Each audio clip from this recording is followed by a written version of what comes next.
The wind howled softly through the village that night.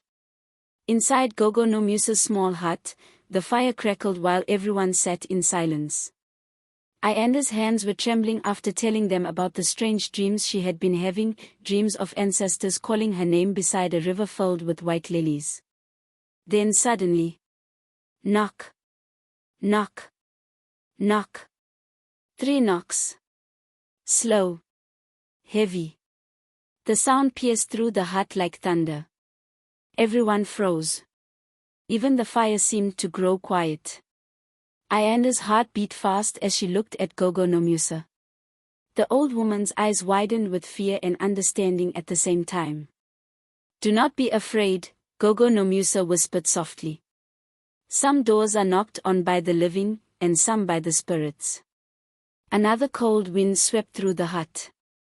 Zinal slowly stood up. Her legs felt weak as she walked toward the wooden door. Her hands shook as she reached for the handle. When she finally opened it, there was nobody there. Only darkness. Only the sound of crickets singing outside. But lying on the ground was a small calabash bowl. Inside it was fresh red soil. And buried beneath the soil was Ayanda's missing necklace. Ayanda gasped loudly. Gogo no Musa immediately rushed forward, nearly dropping her walking stick. "My child," she cried while lifting the necklace carefully. "The ancestors have returned it." Tears filled Ayanda's eyes. "That necklace belonged to your grandmother before she passed away," Gogo no Musa continued. "It was never just jewelry. It carries the calling of healing." The hut became heavy with emotion. Everyone understood now. Ayanda was chosen. Not cursed. Chosen. Gogo no Musa held Ayanda's face gently. "We must prepare a ceremony immediately. The ancestors are demanding that you accept your gift before darkness fights harder against you." Ayanda looked down in fear. "But Gogo, I'm not ready." "No one ever feels ready for their purpose," Gogo no Musa replied.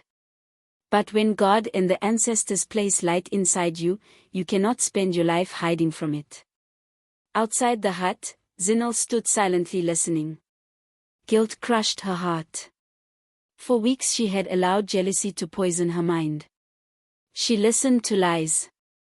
She joined people who wanted to see Ayanda suffer. Deep down, she knew Ayanda had never done anything wrong. And now, seeing the necklace return mysteriously. Seeing Gogo no Musa cry with relief. Seeing Ayanda scared yet innocent. Zinal could not carry the shame anymore. Without saying a word, she turned and ran through the village paths until she reached her mother's house. "Mama," she shouted while bursting through the door. Mazwen looked up sharply.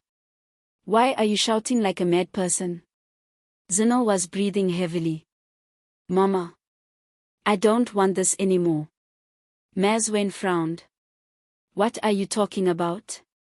"I don't want to hurt Ayanda anymore," Zinal said firmly. "She never deserved any of this." Mazwen's face darkened instantly. "So now you feel sorry for her," she snapped. "After everything we planned?" "Yes," Zinal cried. "Because this is wrong. Ever since we started fighting Ayanda, nothing good has happened in this house." Mazwen stood up angrily. "You weak girl," she shouted. "That girl thinks she is better than everyone because of her so-called gift." "No, Mama," Zinal whispered painfully. "She never acted better than anyone. We were just jealous." The room fell silent. Mazwen's eyes burned with anger, but Zinal could already see the bitterness destroying her mother from inside. That night, while Mazwen slept, Zinal packed a small bag quietly. She left a short note behind. "I choose peace. I choose a better life. Forgive me." Before sunrise, she secretly left the village with her friend, hoping to start a new life far away from jealousy, gossip, and pain. Meanwhile, preparations for Ayanda's ceremony began. Women from the village gathered early in the morning wearing traditional clothes. Drums echoed across the hills. Elders burned impefo while prayers filled the air. Ayanda sat quietly beside Gogo no Musa, dressed in white. Fear still lived inside her heart. But so did peace. One by one, the elders placed their hands on her shoulders and blessed her journey. "You were born to heal," one old woman said softly. "You must never use your gift for pride," another warned. "A healer belongs to the people." When Gogo no Musa finally placed the necklace around Ayanda's neck, tears rolled down Ayanda's cheeks. At that exact moment, a strong wind blew through the ceremony circle. The drums stopped. Birds flew across the sky. And Ayanda suddenly felt warmth move through her entire body. Not fear. Not darkness. But peace. Deep peace. From that day forward, Ayanda began her healing journey. People traveled from nearby villages seeking help. Some came with sickness. Others came carrying heartbreak, grief, depression, and family troubles. Ayanda prayed for them, comforted them, guided them. And slowly, healing followed. But even while walking in her spiritual journey, Ayanda continued working hard at her job in the village shop. She stayed humble and respectful.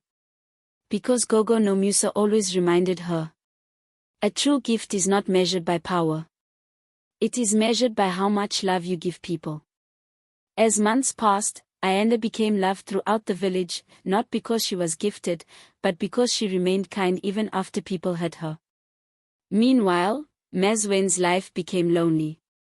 The very pain she wished upon Ayanda slowly returned to her own home. Friends stopped visiting her. People no longer trusted her gossip. Even her own daughter had left because of the hatred she carried. One evening, Mazwen sat alone outside her house watching children play in the distance.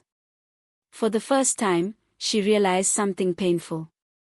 Jealousy had stolen her happiness long before it ever hurt Ayanda.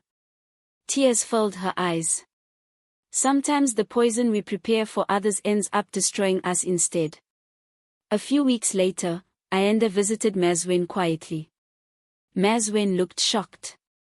"Why are you here after everything I did to you?" she asked with shame. Ayanda smiled gently. "Because healing is not only for strangers," she said softly. "Sometimes healing must begin at home." Mazwen broke down crying. And for the first time in many years, her heart finally softened. The village slowly found peace again. Children laughed freely. Songs returned to the evenings. And Ayanda continued using her gift to bring hope to broken people. Because in life, many people will try to hurt you out of jealousy, fear, or bitterness. But sometimes, those who are truly gifted are protected for a greater purpose.